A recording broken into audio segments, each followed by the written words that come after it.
Eto, para sa nag-message sa akin kung paano daw gawin ito. Ayan, for example, yung cellphone mo is buhay yung cellphone niya, yung ganyan, di ba? Tapos, i-close mo siya, itatap lang ng 2 beses. Ay, nahulog. Sorry.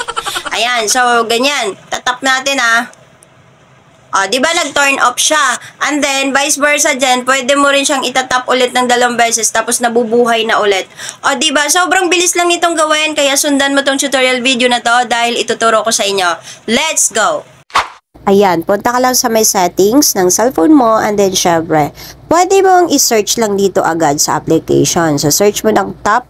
Okay, kahit yun lang i-type nyo, may lalabas na dyan sa cellphone nyo. So, eto na be. May kita nyo dito.